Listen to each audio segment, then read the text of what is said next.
שאיראן תקפה את ישראל, הנחיתי את צה"ל לתקוף מטרות צבאיות וכלכליות ברחבי איראן. גם את זה עשינו.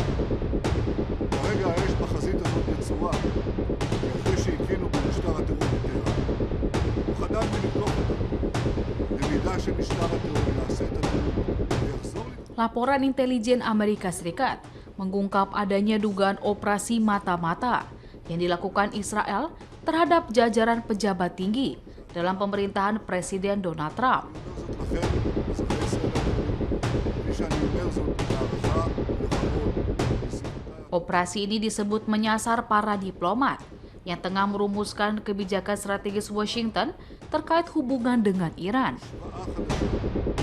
והמשוואה הזו בלתי נסבלת ובלתי מתקבלת על דעתי. הם חשבו שהם יראו משטח Berdasarkan laporan The Telegraph, beberapa nama yang diduga menjadi target pengintaian adalah Steve Witkoff sebagai negosiator utama.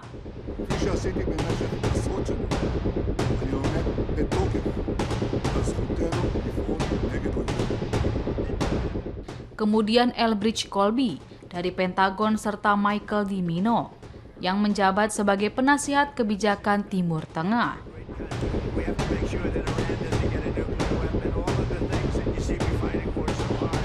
And it's always tough, you know, we're negotiating with Iran. Israel disebut ingin mengetahui lebih dalam mengenai arah strategi negosiasi dan potensi perubahan sikap Trump dalam mencapai kesepakatan jangka panjang dengan Teheran. They come to the table, they're begging to make a deal. Because they're begging to make a deal.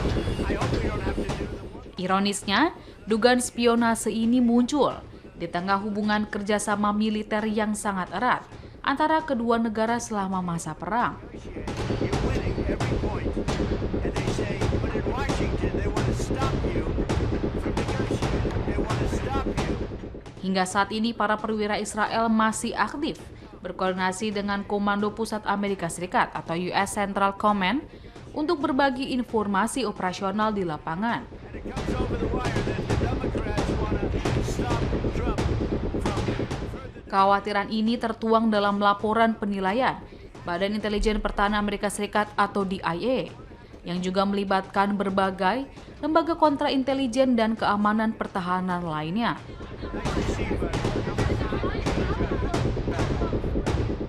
Dokumen tersebut secara resmi menaikkan tingkat ancaman kontraintelijen dari Israel ke kategori kritis yang merupakan level tertinggi dalam skala penilaian Amerika Serikat.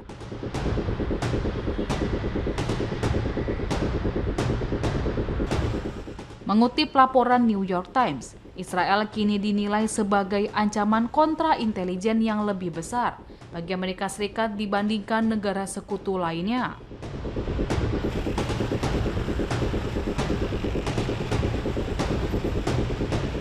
Bahkan, dalam beberapa aspek, tingkat ancamannya disebut melampaui sejumlah negara yang selama ini dianggap sebagai musuh Washington. Sejumlah insiden juga disebut menjadi dasar penilaian tersebut.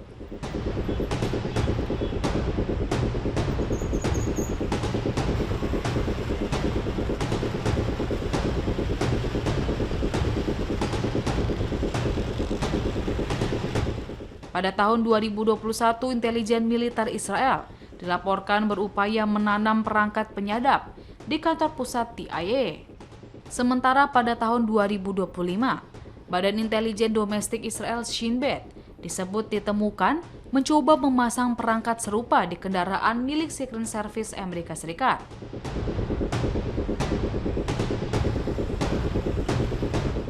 Di sisi lain, Kongres Amerika Serikat saat ini tengah membahas bagian dari rancangan undang-undang pertahanan baru yang akan mengintegrasikan penelitian serta pengembangan persenjataan kedua negara pada tingkat yang belum pernah terjadi sebelumnya. הוא חדל מלתקוף אותנו.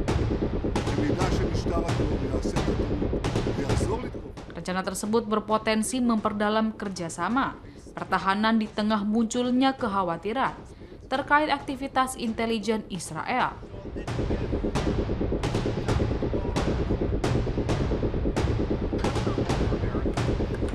We have to have a safe country. We have to have a great